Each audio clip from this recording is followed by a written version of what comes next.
Some stories stick with you, and this is definitely one of them. It's one of the most intense and, honestly, morally complicated family dramas you'll ever come across. We're talking about two brothers, Jacob and Esau, and a sacred blessing that was literally stolen. But maybe, just maybe, it was all part of a divine plan. So let's get into how this whole thing went down. And that brings us right to the big, provocative question that hangs over this entire story. Is it possible for a lie, a really calculated, deliberate deception, to somehow pave the way for a much greater, destined truth? I want you to keep that question in the back of your mind as we walk through this. All right, so here's how we're going to break it down. We'll start with the family rivalry that really set the stage for everything. Then, we'll look at the father's final wish and dive into the wild plan of deception. After that, we'll witness the incredibly tense moment of the test, and finally, we'll try to unpack this mind-bending idea of destiny working through all that deception. Okay, so to really get the drama here, you first have to understand this family. And believe me, this was not your average sibling rivalry. No, this was a division that was actually foretold before these two sons were even born. It all goes back to this prophecy. Before the twins, Jacob and Esau, were born, their mother, Rebekah, got this message from God. And it was a big one. Two nations were fighting inside her, and the entire natural order of things was going to be flipped. The older son, Esau, was destined to serve the younger son, Jacob. This single prophecy, well, it pretty much shapes every single thing that happens next. And you can bet that prophecy just poured gasoline on the fire of this family's division. On one hand, you had Esau, the firstborn, the rugged hunter, the man's man, and he was, without a doubt, his father Isaac's favorite. Then there was Jacob, the younger one, more of a quiet, thoughtful guy, and he was his mother Rebekah's favorite. So you've basically got two competing camps living under one roof, just waiting for a spark. Well, that spark is about to come. The patriarch, Isaac, is getting old. He feels like his life is coming to an end, and he decides it's finally time to pass on the most important, most sacred thing he has, his blessing. So Isaac, who's now old and can barely see, calls for his favorite son, Esau. He gives him a very specific job. Go hunt some wild game, cook me that savory food I love, and when you get back, I'm going to give you my final, powerful blessing. And you got to understand, in their culture, a father's blessing wasn't just some nice words. It was believed to literally set the course for the future. It had real power. But here's the twist. Someone else was listening in.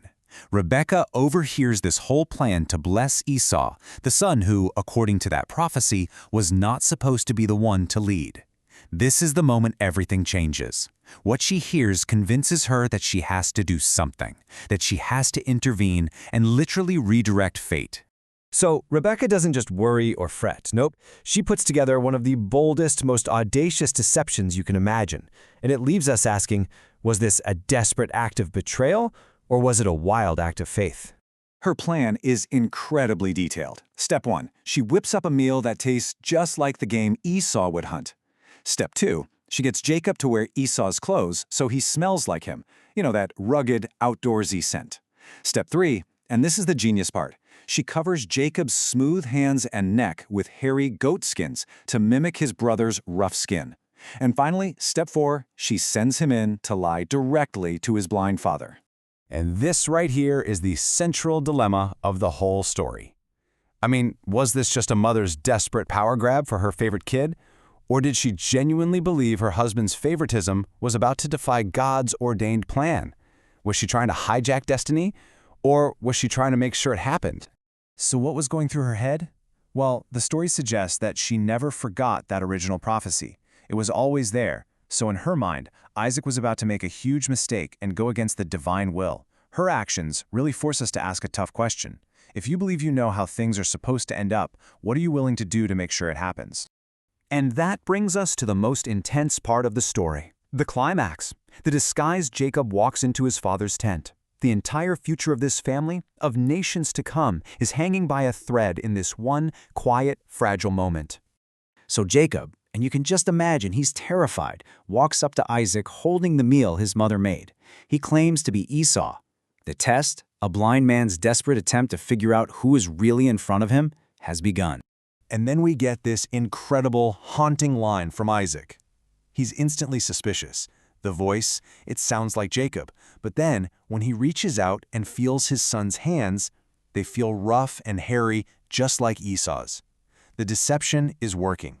But man, the tension in that room must have been unbelievable.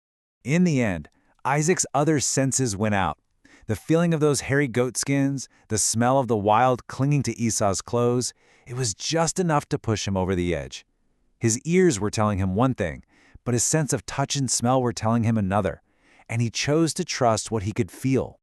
And just like that, he gives the blessing. The words are spoken. The future is sealed.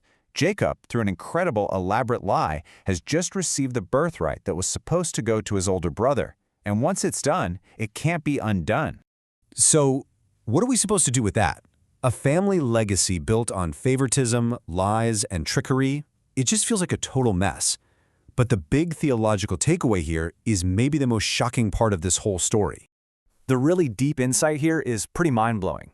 It suggests that a divine plan, or God's will, isn't stopped by our human flaws and our sins. In fact, sometimes it works right through them. All the messy, deceptive, and flawed actions of this family actually become the strange vehicle that brings the original prophecy to life.